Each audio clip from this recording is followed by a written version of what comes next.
Hey guys, thanks for coming back to my channel. As you know, my videos are random and me venting, but today I'm gonna do something a little more on the serious side. As you know, or as you may know, there was a show on MTV a couple of years ago called If You Really Knew Me. So this is my If You Really Knew Me. First off, if you really knew me, you'd know when I was 2, I was diagnosed with neurofibromatosis. Um, I have a video explaining it a little better, but I have a brain tumor, and it affects my sight. It's on my optic nerve, and it's kind of serious, but I mean, they can't remove it or I'd lose all my sight. I went through chemo for the first 2 years, so 2 to 4, I lost all my hair, and I had to go Tuesday through Thursday, get poked and sit there for like 2 hours. What else? My hair came back. I started preschool. It was really hard.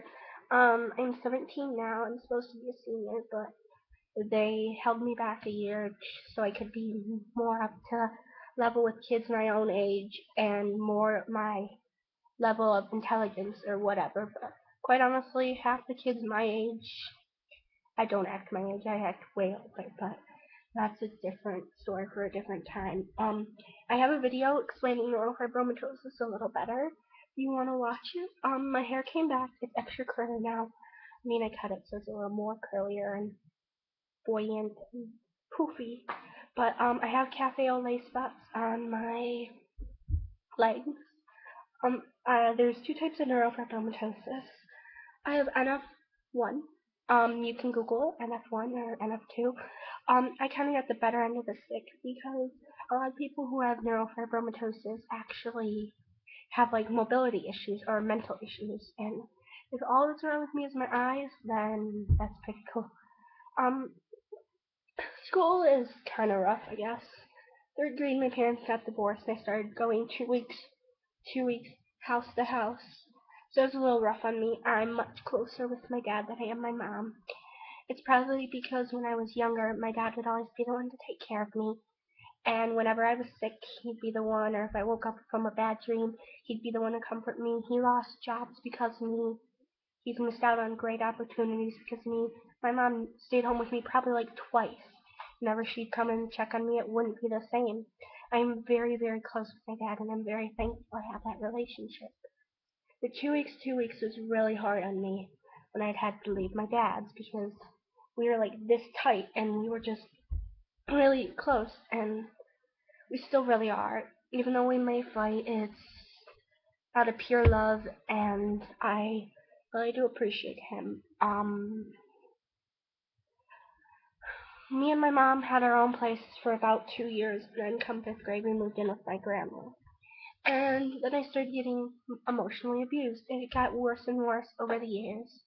And I'd still be going on 2 weeks, and there'd be times where I'd delay going home because to my mom's because I didn't want to go, or I was afraid of what they would say.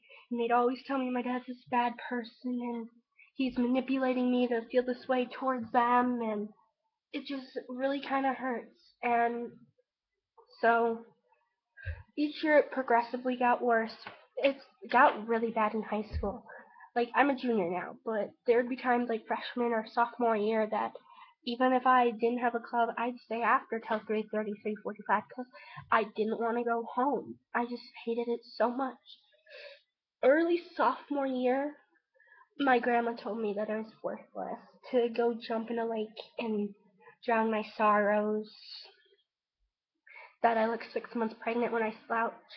I'm the type of person who at school, if I'm in a bad mood, or I'm sad, I'll wear a plastic smile because I don't want the fakeness of people asking me what's wrong. So I'll just go around like everything's okay when I'm really breaking inside. But I am one of the nicest people. If you ever have a problem, you can come talk to me. I'm the most caring person ever. I put others first before me. Like, my heart is so big, like, if it got any bigger, it would probably explode. I'm just that type of person. I know what it's like to not be accepted. I know what it's like to be bullied. It's okay. I'm here to listen.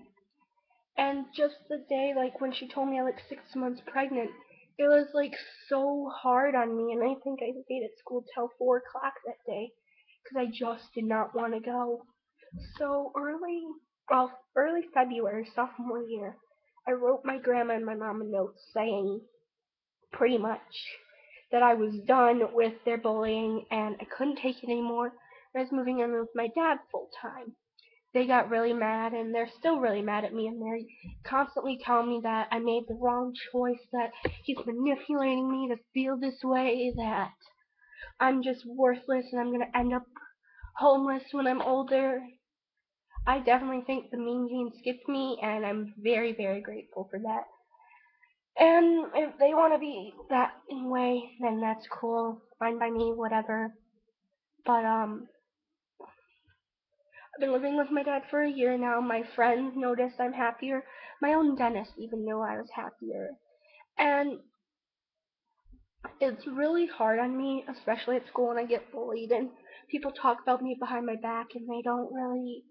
I've always been bullied in school.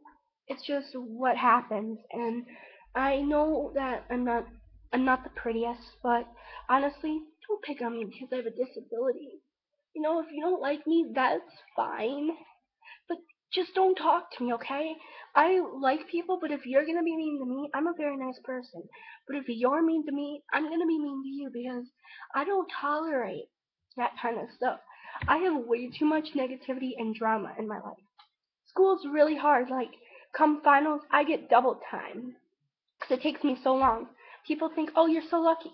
No, because when there's a map or a chart or like a diagram, it's hard for me to see that and I have to get it interpreted. Like, I take the ACTs in March, I get triple time. I am so stressed. Work in class takes me a while. So do tests. Like, I'm always last one to finish in class. But I mean, I try my best to get an education, and I do my best in school that I possibly can, and I honestly think I do pretty well. I don't let my sight stop me from doing the things I love. Like I do musicals, I sing, I dance, I act, I write my own music, I post videos on YouTube. I'm a normal person. Just because my eyes aren't the greatest doesn't mean I'm not a person.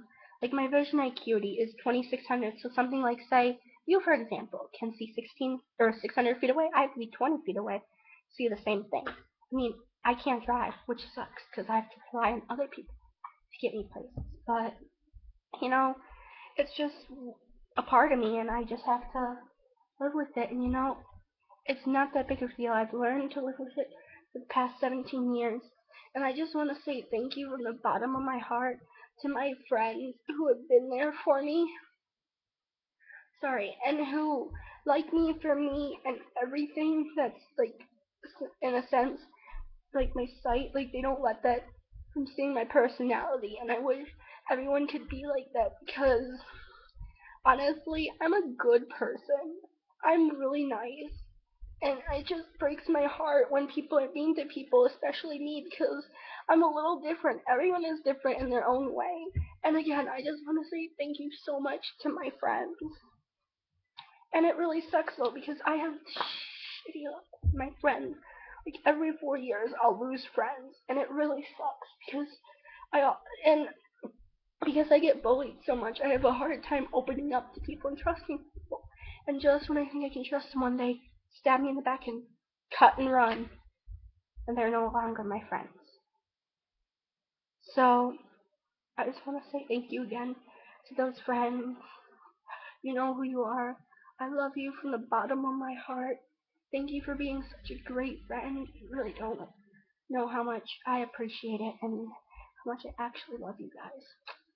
If you have any questions about this video, feel free to contact me. I mean, I'm an open person, and I hope the friends I have now won't turn and stab me in the back because I really like you guys, and I hope this video has shed some light on who I am.